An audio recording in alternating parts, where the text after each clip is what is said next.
We have Sonam Wangchuk, environmentalist and activist, also joining us. Sonam, thank you so much. You are an educator, reformist, innovator. Of course, you have worked in multiple terrains. When you look at these reports coming in from Wayanad, where do you think we have horribly gone wrong with our ecology? And have we really missed the climate bus?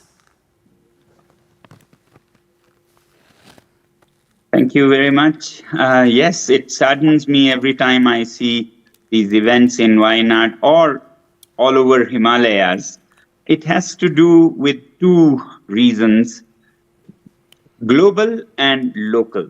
The global, we cannot blame local, but there are local reasons also.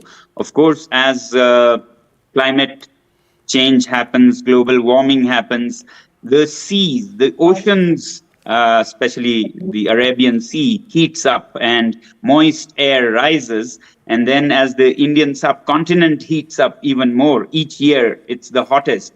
So the air rises, causes a low pressure, and these moist air winds from the ocean comes in to fill, and they shed their water in cloudbursts and heavy rains in places like Wayanad or hills like Himalayas. Now, that is the global part. But locally also we are adding to the problems because we are often, cutting away jungles and making the hills destabilized. Similarly, we do blind infrastructure development without assessing the integrity of the hills and so on. Then our early warning systems could help us a little bit. Even those are not very effective often. So combination of these issues cause catastrophes like these. And Sonam, we are looking at multiple catastrophes, one would say, cloudbursts, landslides in several parts of India, and of course incessant rain, which is leading to flooding as well. What do you think is going wrong with our country vis-a-vis town planning and urban planning? Yes, a lot of the times I see that we make good policies, but we don't stick to them. We have too much play in how they can be twisted, and anything is okay till disaster strikes.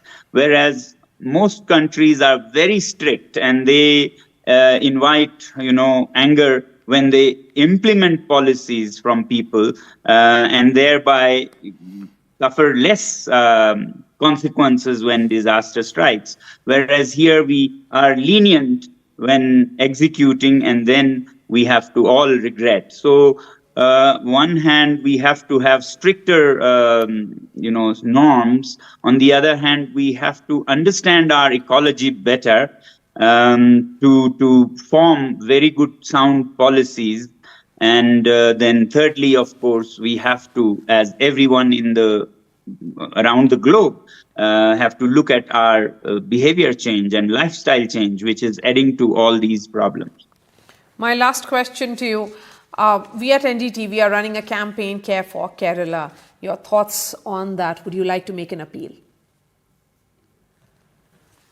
Very good. I think every accident and disaster should be a good lesson for the others and support for the place that is in question. So not only should we support and send our concerns and our wishes for the people in Kerala, but if we learn lessons from them and prevent the next one, if governments learn and if lawmakers learn, engineers and architects learn, political leaders particularly learn from these, then their loss will be lesser because it will prevent future losses.